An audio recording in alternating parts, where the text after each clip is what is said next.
Ô Marie conçue sans péché, certaines paroles du Christ en qui je crois me sont insupportables. Je ne peux pas y entrer, je refuse d'y entrer, car je sais qu'alors il me faudrait quitter beaucoup de choses. Frères et sœurs, cette confidence de Christian Bobin émeut par sa sincérité. Il est vrai, certaines paroles de Jésus assomment par leur radicalité. Celle de l'évangile de ce dimanche, par exemple. Aimez vos ennemis, faites du bien à ceux qui vous haïssent, souhaitez du bien à ceux qui vous maudissent. Un commentateur peu inspiré disait avec le plus grand sérieux que, prise à la lettre, elle s'avérait le plus sûr chemin vers l'asile psychiatrique. Comme si les exigences de Jésus ne pouvaient que déranger le mental ou culpabiliser, comme si Jésus nous mettait au défi. Frères et sœurs, la bonne nouvelle n'est pas une collection de principes ou de préceptes décalés de la vie, hors de portée du commun des mortels. C'est un appel adressé à qui accepte de suivre Jésus sur un chemin difficile, à qui se heurte à la méfiance des uns, à l'hostilité des autres.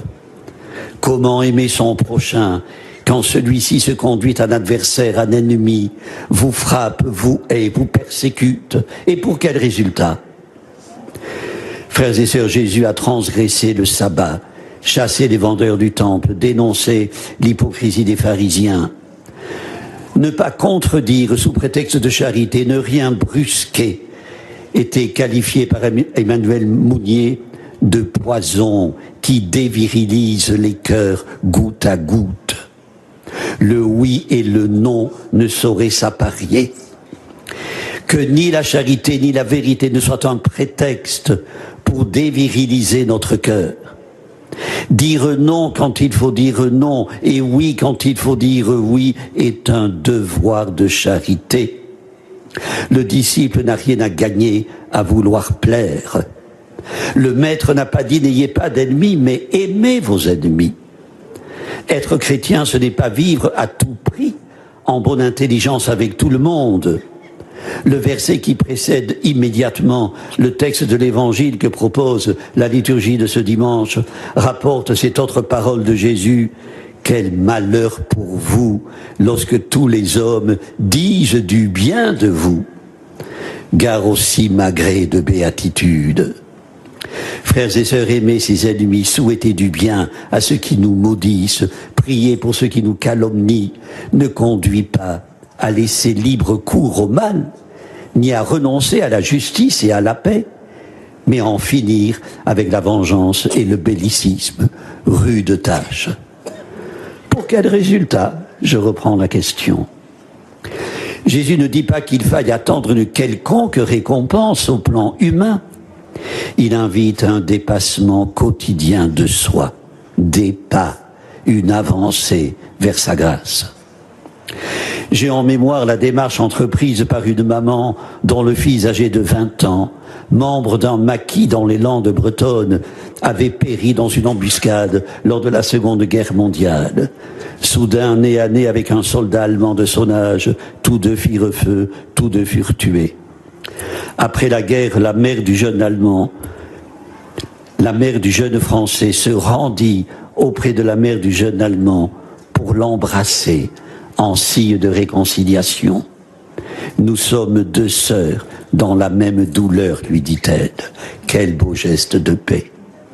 Il est à la mesure du Dieu qui, selon les mots du psalmiste, n'agit pas envers nous selon nos fautes, ne nous rend pas selon nos offenses. Frères et sœurs, telle est la mesure de l'amour dont nous sommes aimés. Laissons le Seigneur nous secouer, nous réveiller, nous mettre en garde. Alors que la malfaisance et la haine envahissent les relations internationales, comme le montre l'actualité, mais aussi les relations de voisinage, de travail, parfois familiales.